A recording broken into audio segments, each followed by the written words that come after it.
Well, I'd like to thank Meramite Man and especially the Unamazing Atheist for helping to make my last video a great success. I think I got more positive feedback on that one than I have on any video I've ever made. And there's one thing that I'd like to expound upon a little bit on that video. I said that the Amazing Atheist was a self-hating individual, and I drew that conclusion based on the fact that he said that he hated stupid people. But also I said it was possible that he hated himself for being white. And even though he claims not to, and he doesn't overtly advocate the abolition of the white race, like some self-loathing whites on the extreme fringes of anti-white racism advocate. But what the Amazing Atheist advocated was the idea that black crime is a result of white racism. That when blacks murder whites out of hatred, that it is ultimately the fault of whites. He didn't put it in those terms, but that is exactly what the conclusion that you'd have to draw would be based on the premises that he stated. He stated that, first of all, blacks are poorer than whites because of racism. He also stated that crime is a result of poverty.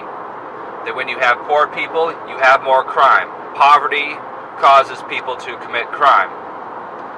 So we have black poverty being caused by white racism, and black poverty in turn causing black crime.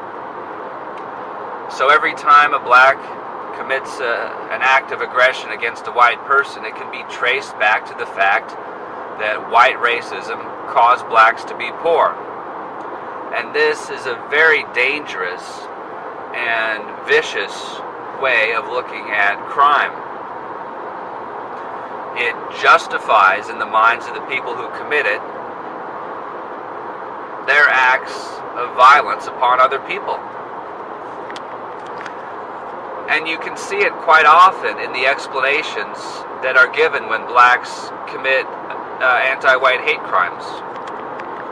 They will call their victims racists just for being white, you know, even if it's just a random attack. Or they'll say that it's retribution for slavery.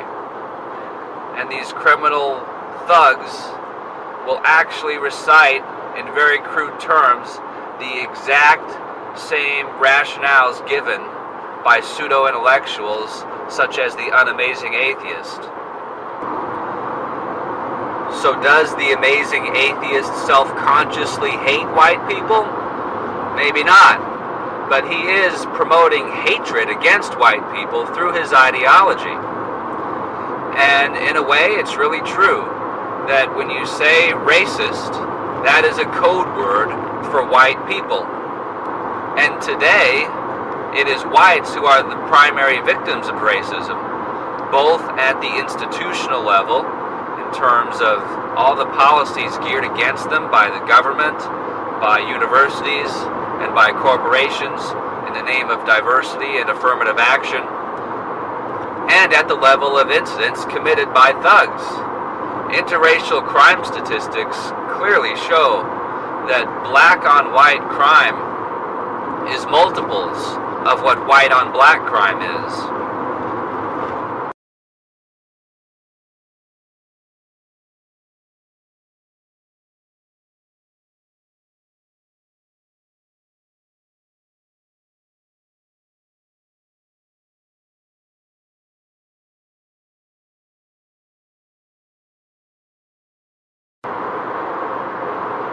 So it is grossly inaccurate, first of all, to blame black crime on white racism, and it is grossly irresponsible because it feeds into the criminal mentality among certain blacks that they are justified in doing what they do.